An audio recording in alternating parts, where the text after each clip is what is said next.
good. I mean, I'm always a little bit hard on myself because I want to get the finish, but I got to remind myself that I just took out the #1 contender in the flyweight division, so I guess I should feel great, but I want that finish next time. I understand I had a really short camp, but we're going to get it done next time. Kind of a slow start coming out. I was curious if that was, by design or if it was just, getting used to what happened in the opening round.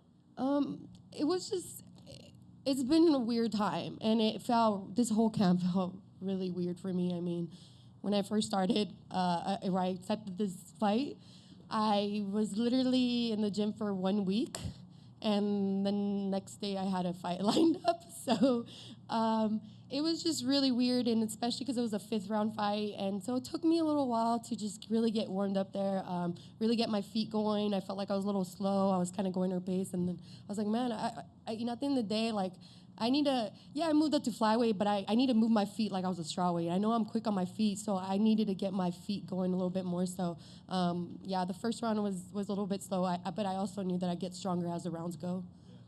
You were saying all the right things coming in, but, I mean, was there doubt? Was there concern? Like, am I not going to be ready for this? I mean, it always is because this was my first, 5-round fight, And then on top of that, I knew she was going to be huge, She had missed weight. And to be honest, she didn't miss weight by 0.2. She actually missed weight by a lot more, but she held onto the towel when she got on the scale. And I know this because we received a text message from her coach, letting us know she was going to miss weight by 3.5 pounds, not 0.2. But when she showed up, she held the towel and got away with that. That's why she was so proud after she weighed in, and she was so happy that she's like, oh, I only missed weight by 2 points out.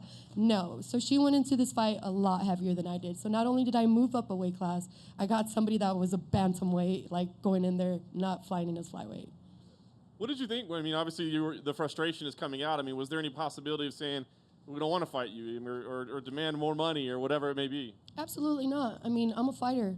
I mean, I've missed weight before, too, and everybody accepted the fight. I've fought people who've missed weight, too, but it's all about how you carry yourself, too, outside when you miss weight. When I miss weight, I locked myself in the hotel, and I freaking cried for hours. I wasn't running around fucking smiling. Sorry, excuse my language.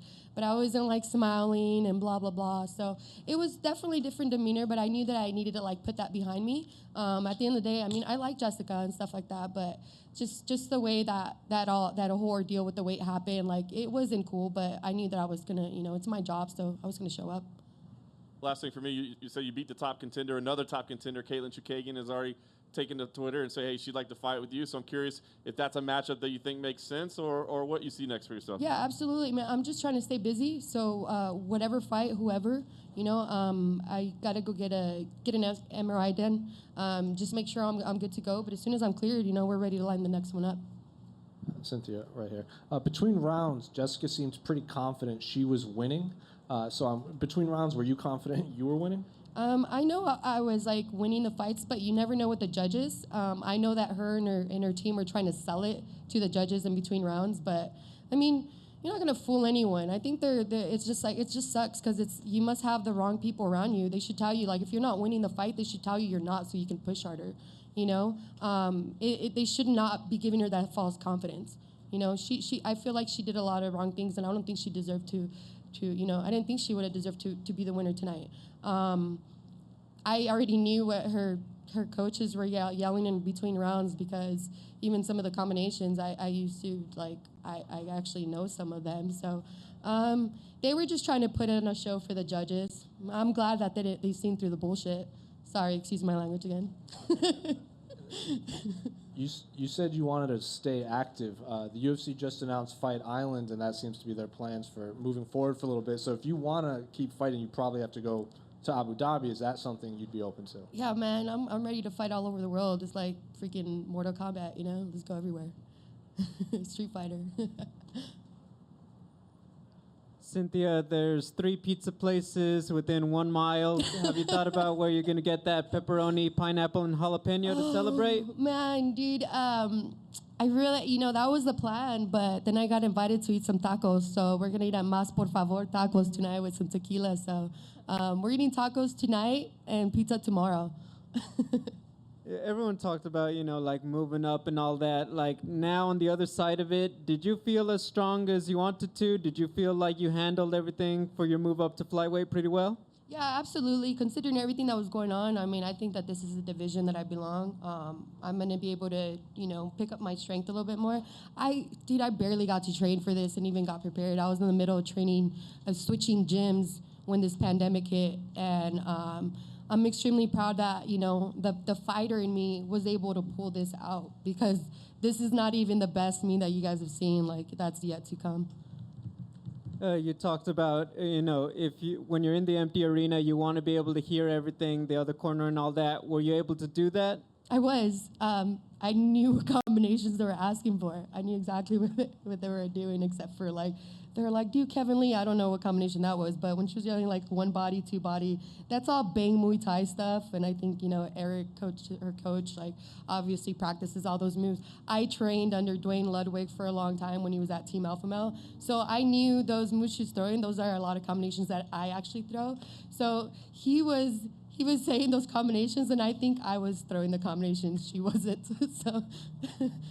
Final question. With stuff going on at flyweight, a lot of people feel like it is wide open after Jojo Calderwood. Being that this is your division and there's a champion like Valentina who's been so dominant making noise, as the contender, how do you feel like when that's the target at the end of it? I mean, I feel great. It's exciting to have such a great champion, At first, I wanted to stick around at the strawweight division because it was so competitive. And I was like, man, I want to be the champion of, the best women's division in the UFC. And the strawweight division is just so deep, so talented. It's so much harder to get that title shot at the strawweight division. And so I was stubborn about it, but I knew eventually I'd have to move to flyweight. Unfortunately, I've had my mishaps, so I need to come up here. And I think Valentina, she's an amazing champ. I mean, she's probably the only fighter that gave Amanda Nunes a tough fight. And Amanda Nunes is the freaking baddest woman on the planet right now. So, it's motivating, I do know that I also need a lot of work to do, but I'm down to fight whenever, whoever, whether it be a title fight or not. But, it motivates me. It motivates me a lot that we have such a dominant champion right now as Valentina. Cynthia, after Jessica missed weight, she went on Instagram and said that she was proud of missing this 0.25. But when you see that and you realize it wasn't 0.25, it was actually like 3 or 4 pounds, what do you make of her saying she's proud of that, even though she's lying about the number? Yeah, I mean, it would have been, it's not the first time a fighter has done that and hold on to a towel or try to take pounds off from the scale and stuff. But it's like, okay, yeah, go ahead, go about it, just suck it up and be quiet and then show up the next day. But the simple fact that she was right after she weighed in, she was so happy. She came up to me, even though I know it was bullshit. I just said, yeah, fine. She came up, she's like, oh, it was only 2.2, girl, only 2 point. But I knew, because she came up to, but I knew she had missed by more. But she was like, yeah, and I was like, yeah, don't worry about it, because I knew that I was gonna go and show her up the next day, But then she goes online, and then she's like, oh, guys, I only missed by 0.2. I should have peed, and blah blah blah. Man, if it was that easy, then maybe you would have peed. Maybe you would have cut your hair to, really, if it was only 0.2. It was just bullshit, and it wasn't cool, just how she carried it. I'm cool with Jessica, but just the way she handled the whole weight cut was not cool. If you got told in advance she's going to miss weight, and then she got on the scales, did the towel trick, and then actually made weight, she's taken money out of your pocket, would you have said something? Absolutely. 100%, because we have the texts from her coach messaging my manager saying she was 129.6 30 minutes before she weighed in. She magically took 3 pounds off. I don't think so. It's not going to fly. Cynthia, I just wanted to ask about the journey. You seemed a little emotional there in the beginning. And so the journey for you going back home to San Jose from the Alpha Male and then to Sacramento and then all the different camps that you've moved along with, how has AKA really helped you, and how has it been the journey being back home to San Jose? Honestly, it's been crazy. I mean, I'd be lying to say if I wasn't worried or nervous coming into a fight without going in with a new team and not being able to really, get comfortable with everyone. Everything was a little bit off, everything. I had to switch striking coaches a couple times because we had no gym. Everything got shut down. In reality, I literally probably had my one main coach was just Ron Kessler, and he's been doing everything in his power to make sure that I was prepared for his fight. You know, I have my other teammates, Aunt Doe, you know, Zach helping me out too. So it's like, I'm extremely grateful to be able to have people that that I could rely on, you know, and it felt good to be back home with my family. You know, I got a reminder of why I'm doing this, you know, and I'm doing this for my family. I'm doing it for all the kids and all the people that grew up in Eastside San Jose, you know, people, you know, against all odds, you know. I'm not supposed to be sitting up here, but we're fucking doing it. You said that, and I saw that video where you went back to Overfelt, and I know the area pretty well.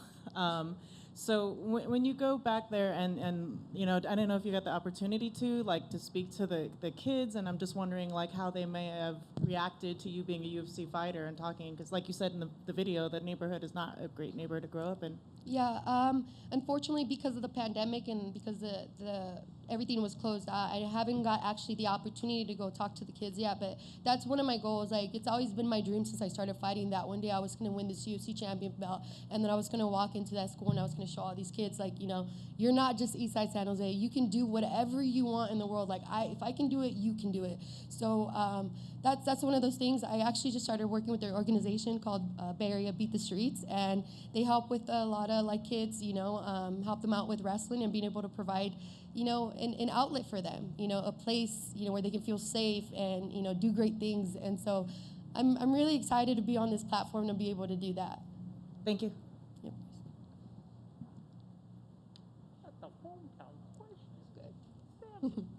Thanks, guys.